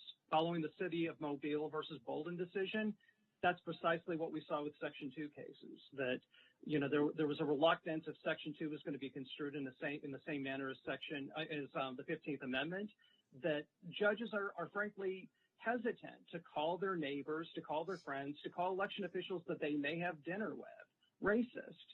And that's the fundamental problem. And so what Congress has proposed in H.R. 4 is a very modest change that would simply recognize that where voting discrimination has occurred in whatever form, that discrimination should also be subject to Section 3C preclearance, as the court may find limited under whatever circumstances and for whatever time period. Thank you very much, Mr. Chairman. I yield back.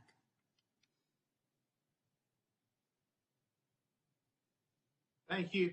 And I think Ms. Fishback is next for 5 minutes. Thank you, Mr. Chair. Ms. Riordan, I do thank you for being here in person today. I appreciate that. And as Mr. Johnson had mentioned earlier, that we've had several hearings on this topic. And but to my understanding, the only thing that's really changed since we've had those hearings is that the Attorney General is launching the suit against the state of Georgia over SB 202. And I was just wondering if you could maybe comment on if the Biden administration wins that lawsuit, what the effect is going to be on the elections being conducted in Georgia.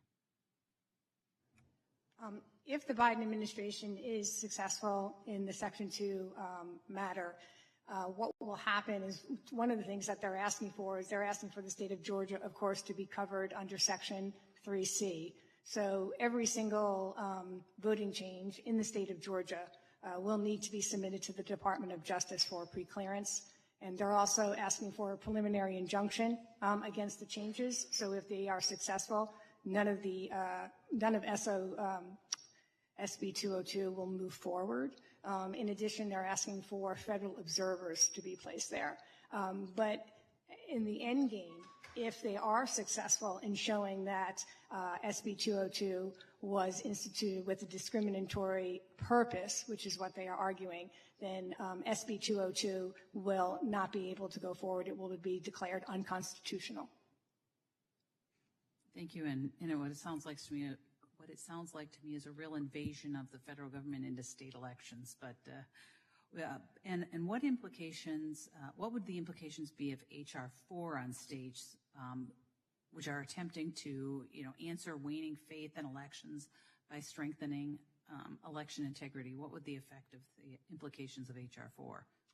I think HR 4, when utilized by the Department of Justice, will probably put the kibosh on any state moving forward with election integrity provisions. There is a general thought within the section itself that there is no need for election integrity laws. Additionally, based upon the reauthorization of Section 5 in 2006, it is not only whether or not an election mechanism has a purpose, a discriminatory purpose, it's also whether or not there's any effect on minority, voters. So what often happens is you get into a situation where, let's say, there is a voter identification requirement that is submitted for preclearance, and that 88% of white voters have that particular ID, but 86.9% of African American voters have that ID. That particular change will be objected to by the Attorney General. So it really comes down to a percentage game within the department. Thank you very much. And what do you think about the constitutionality of HR 4? And are there areas that you would question the constitutionality of? I would question the initial reauthorization of Section 5's constitutionality for the simple reason that if anyone reads the decision in Shelby County versus Holder, they clearly stated in that case that in order for the federal government to exert that type of control again that they were given under Section 5, that there would have to be rampant discrimination against minority voters. And based upon my experience enforcing these laws for 20 years, that's just not the way that I think the evidence comes in. I also think that changing the standard for a preliminary injunction that demands that a court ignore a state's purpose for making those laws is unconstitutional as well. Thank you very much. I appreciate it, and I yield back my 49 seconds. Thank you, Ms. Fishbach. I appreciate that. Mr. Johnson, you're recognized for 5 minutes. Thank you, Mr. Chairman, for holding this very important hearing. Ms. Butler, you previously served as a member of the board of the Morgan County Board of Elections. Is that correct? That's correct. And when were you first appointed to serve? I was appointed in 2010. And you served all the way up until what point? I served until just recently, June the 30th was my last day as a Board of Election member. And why was that your last day of service? The board was reconstituted, as I had previously stated, through local legislation. It was reconstituted at the request of our majority Republican county commission under the guise that our board was dysfunctional. What that meant, I don't know. Well, let me ask you this now. When you were first appointed to the Board of Elections of Morgan County back in 2010, how were you first appointed? I was appointed by the Democratic Party. There were 2 appointments by the Republican Party, 2 by the Democratic Party, and 1 by the County Commission. And so it was pretty much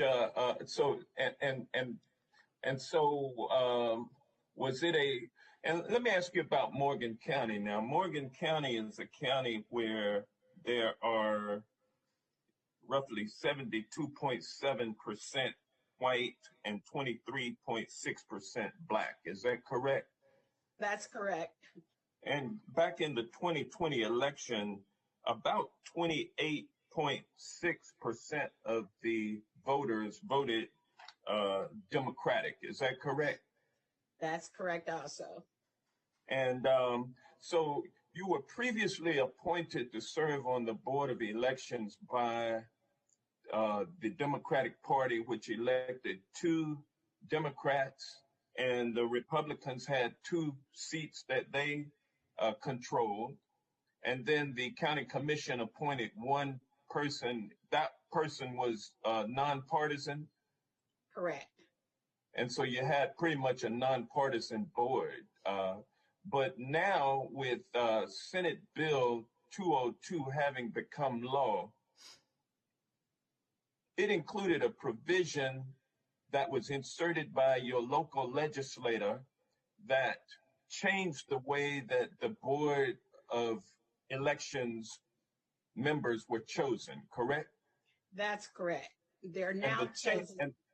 And the change was that instead of the process that I just explained and you just explained, now it's the county commission that appoints all 5 members to the local board of elections, correct? That's correct. Now, your county commission is, how many members on the county commission of Morgan County? There are 5 members of the county commission.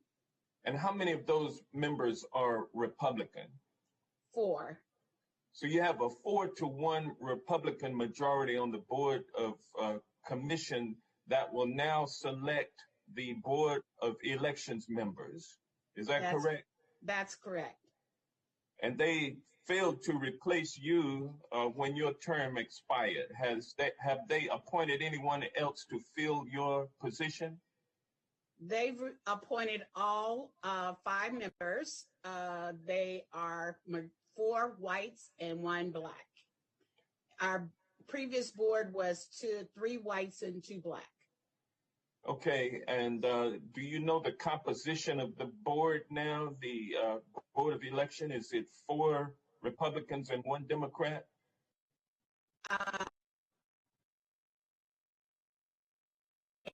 But predominantly, I would say they are predominantly.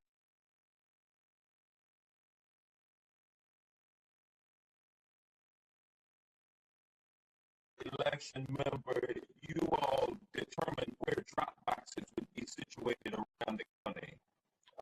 And you, after the ballot,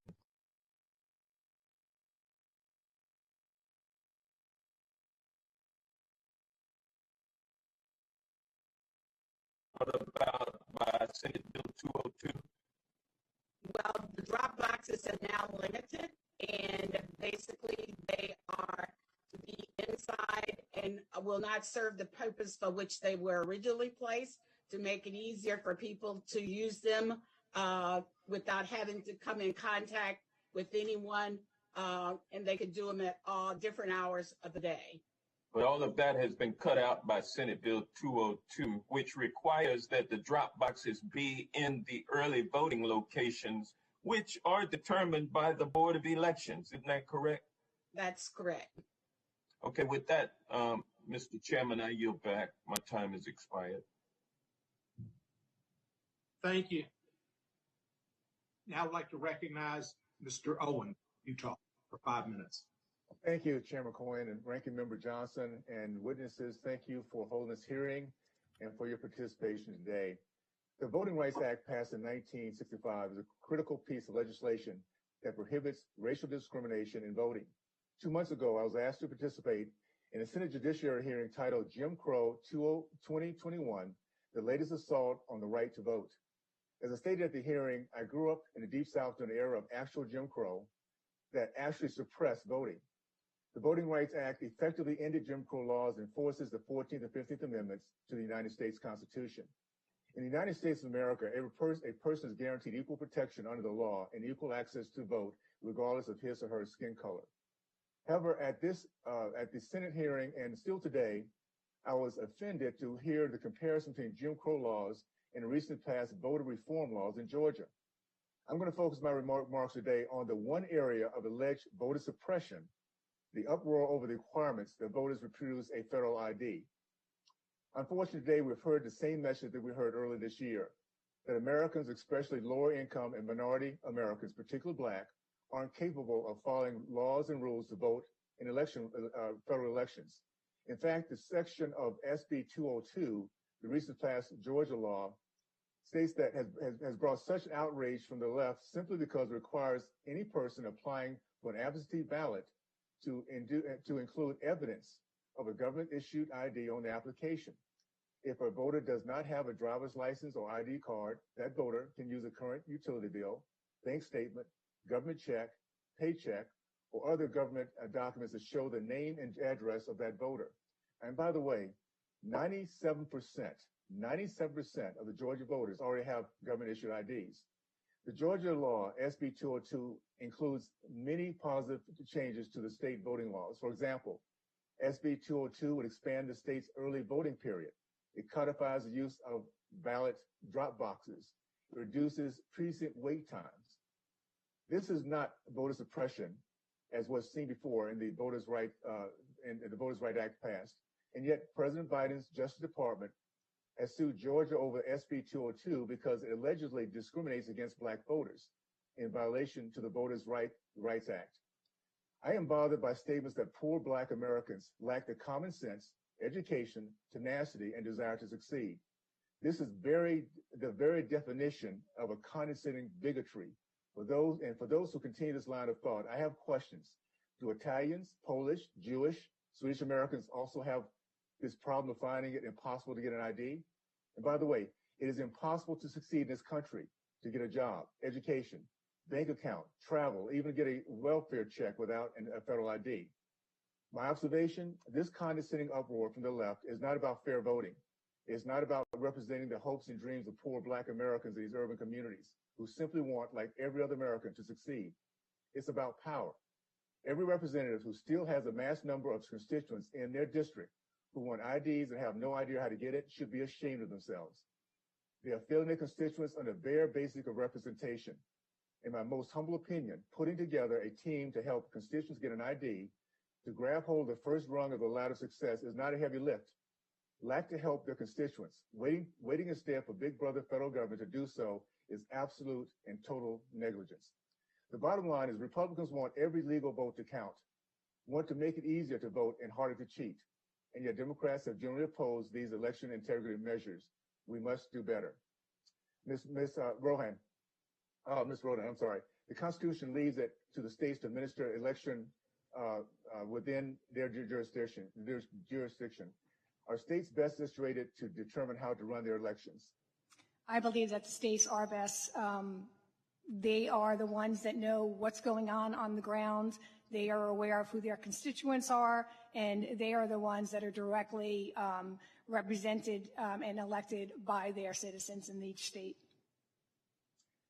There's another common misconception that the new law bans prohibiting drinking water to voters while waiting in line.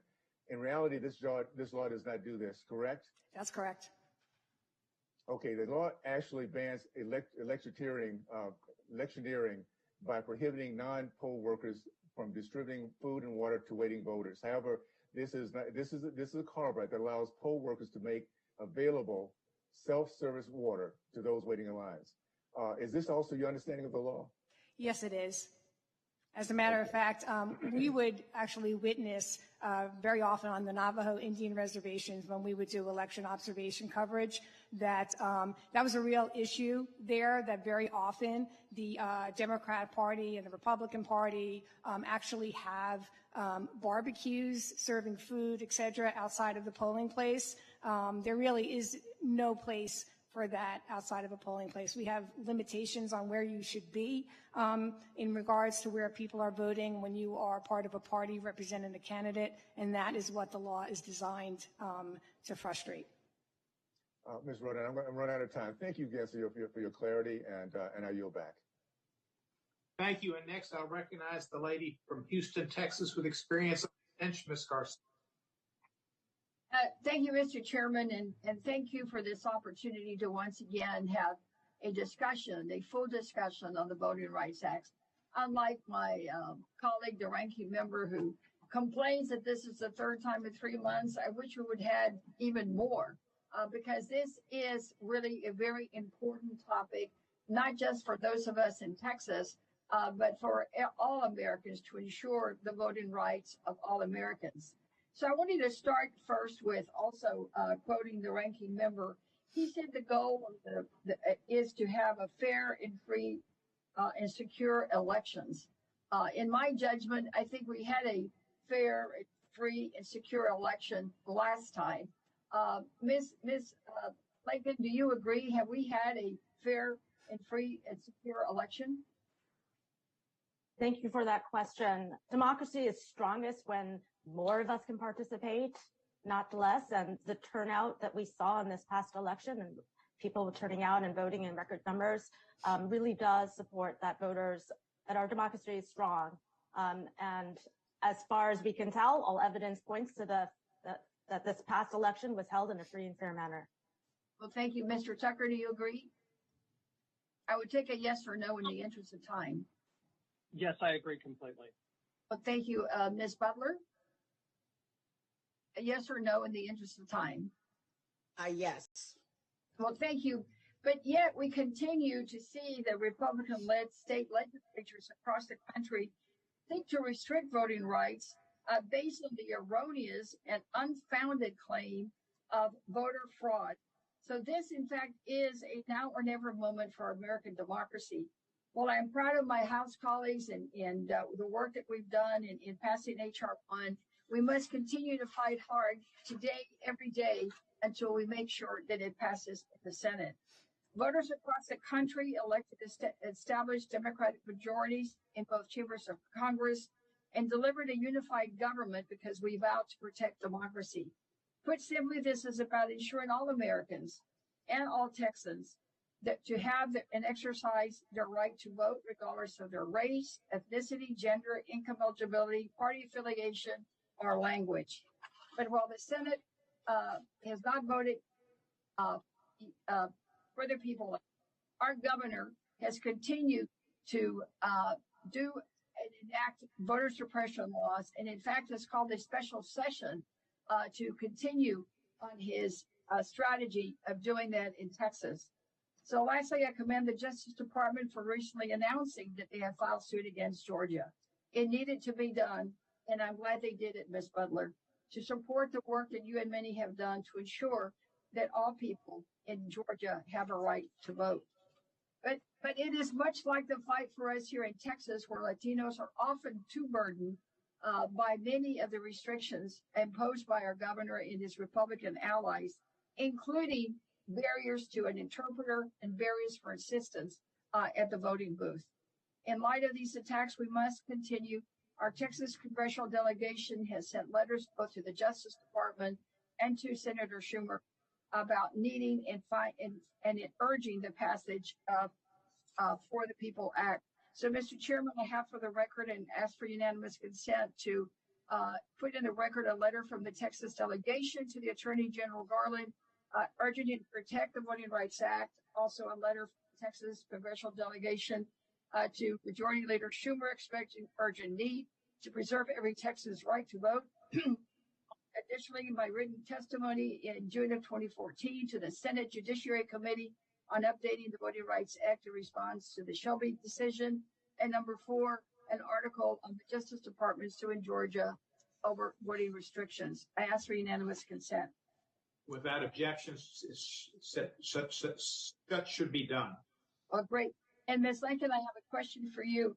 I've been concerned, particularly every election. I represent a 77% Latino district. We get complaints daily as the election starts, even in early voting, about the difficulties Spanish-speaking voters have in getting an interpreter to be able to interpret anything at the polls, bringing any friends to help them and assistants to vote, or even bringing in their own interpreter to vote. what can we do under Section 203 to ensure that any American with a language barrier has full access to registering to vote and exercising their right to vote at the ballot? Thank you for your question. The voter protections in 203 itself that provides that voters who seek assistance in order to be able to vote with very limited exceptions should have that opportunity. That should be enforced and respected for voters. Well, they don't, especially here in Texas. And my question was, what else can we be doing under that section or any other section of the Voting Rights Act to make sure that everyone has the access to the ballot? I can tell you that as a senator in Texas, I had a bill to ensure the right to interpreter, and I couldn't even get it out of committee. And so it is happening. It's real. It happens every election here in Texas. I think the assistance of federal observers, and I would pass it to Dr. Tucker to make sure that these provisions are being enforced, would go a long way. Mr. Tucker? I would just add that Section 208 out of time. already guarantees that We are over time. We're over time, and we've got to yield back to the next speaker. We're a minute over. Mr. Chairman, could I just ask them that he submit his response in writing for the record? Sure. Please. Thank you. Thank you, Thank you. Mr. Tucker. Thank you. And next, we'll recognize Mr. Corey Bush from the great city of St. Louis. Yes, the great city of St. Louis. And St. Louis, and I thank you, Chairman Cohen, for convening this hearing and acknowledging St. Louis. Thank you. To all of my colleagues here today and elsewhere, we are running out of time. Just in the last few weeks alone, some of our colleagues in the Senate have actively been undermining our ability to deliver significant voting reforms. I want to focus my remarks today on nonpartisan federal election observers. We all watched as Georgia passed SB 202 with a provision that makes it a crime punishable by up to a year in jail for nonpartisan volunteers to provide bottled waters for voters in line outside of polling places. That's what we're up against. Several Republican-controlled states have gone out of their way time and time again to suppress Black voters because they fear our power and our political vision for America. They know what we stand for. That's justice and our liberation in its totality. Some of my colleagues can sit here and use coded language about states' rights in the federal government, or we can call it what it is. This is a conversation about one party's intent in their ongoing white supremacist attempts to suppress the power of Black and brown, indigenous, and other marginalized voters. Missouri, Georgia, my state of Missouri, Georgia, Texas, Arizona, the list goes on. Each of these states have introduced and passed restrictive voter laws. They will continue to do this without this type of oversight. It is for this reason that nonpartisan federal election observers are needed to investigate, document, and build a record of discrimination that can be used in courts and to inform legislation. These nonpartisan observers strengthen our election process by providing information and oversight when poll workers and administrators are often and otherwise overstretched and overworked. In 2016, federal election observers were only sent to 5 states during our presidential election. This was one of the smallest deployments of federal observers since the 1965 Voting Rights Act.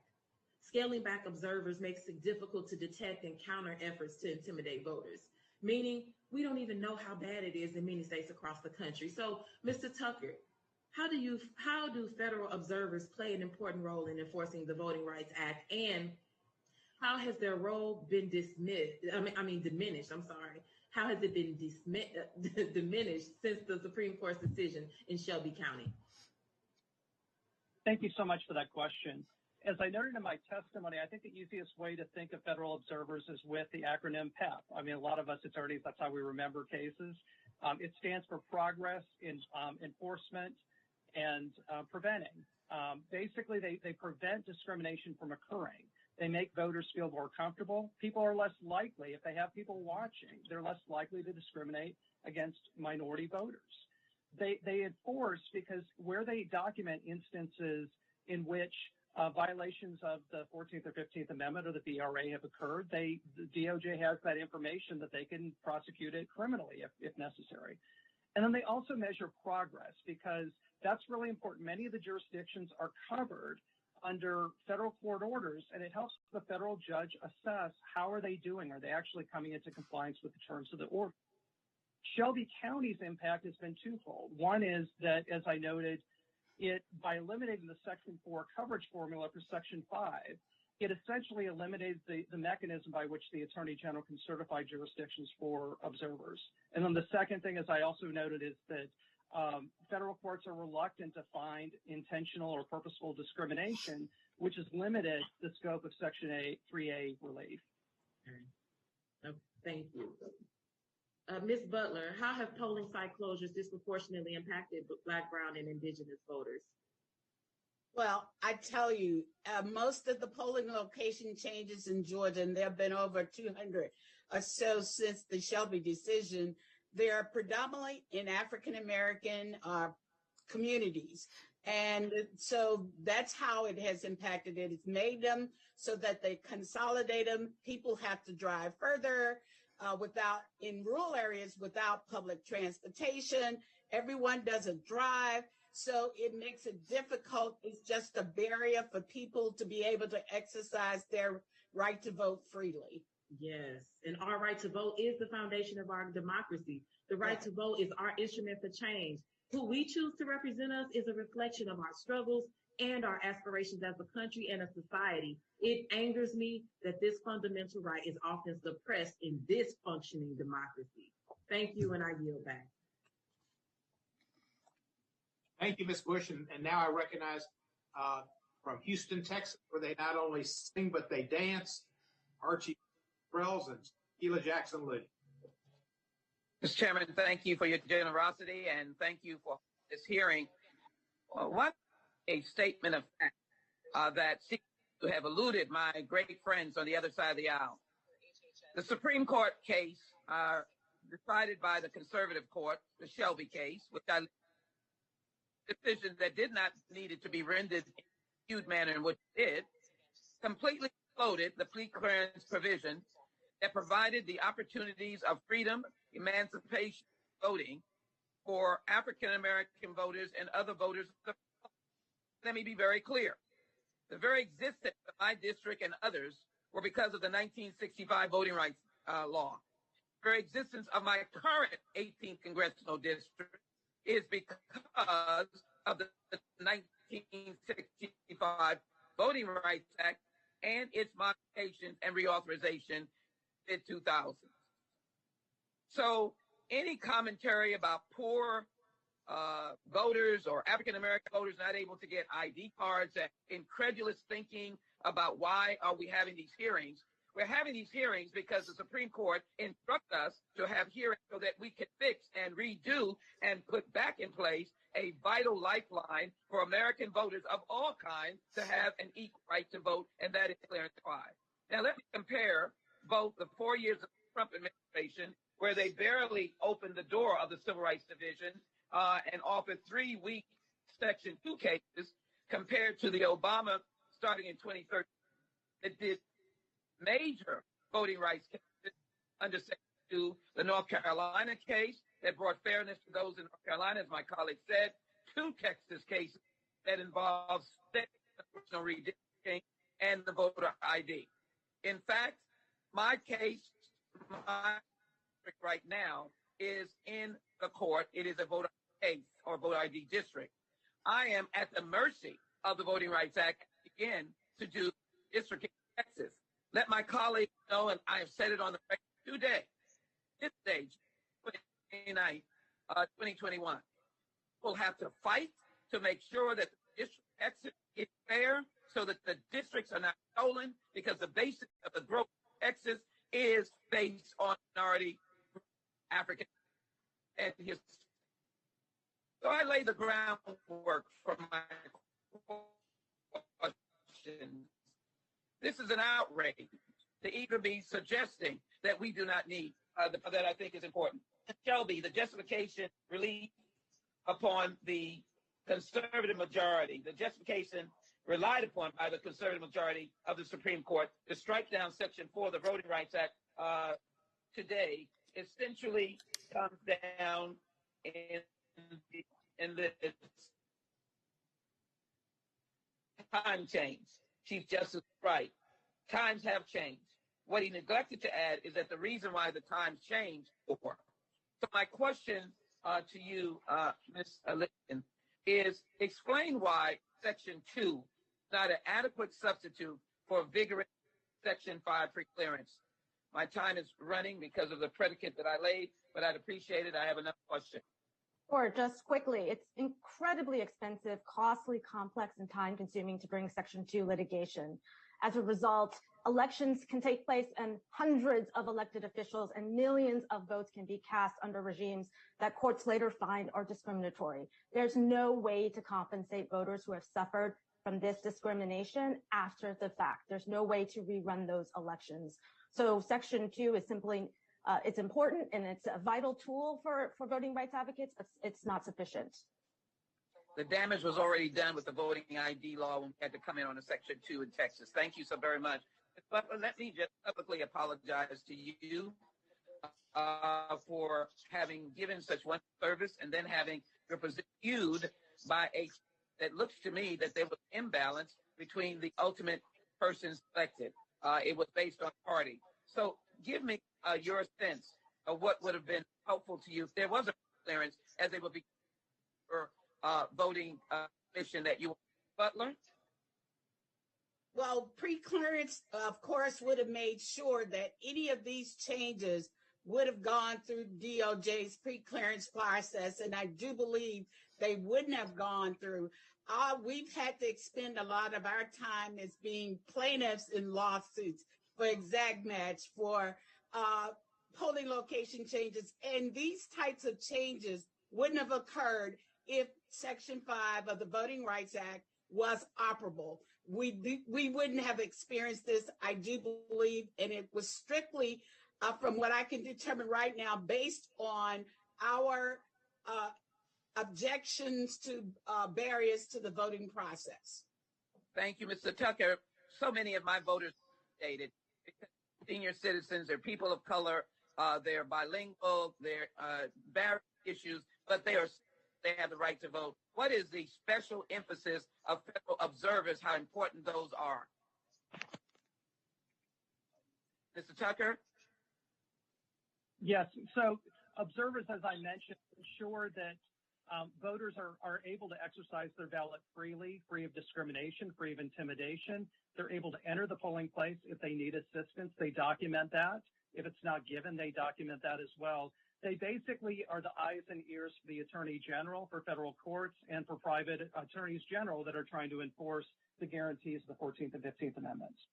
Thank you, Mr. Chairman. I want to submit into the record the following, if I could. Houston Chronicle, Governor Abbott limits mail ballot drop-off locations. NBC News, racist voter suppression. Texas Tribune, it's harder to vote in Texas.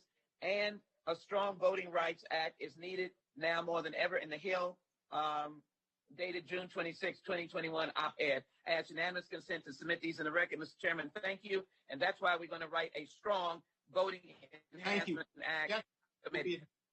It will be admitted into the record. We appreciate it. That concludes today's hearing. It was an excellent hearing. We should have probably just discussed the big lie, and that's the reason why everything's changed with the voting laws and with the need to have monitors and everything else that we haven't had since in the past when we had President Bush, a president in the tradition of presidents. Instead, we had the big lie, which Bill Barr called total BS. Thank you, all of our witnesses, for appearing today. Without objection, all members will have 5 legislative days to submit additional written questions for the witness or additional materials for the record. The hearing is adjourned. Thank you.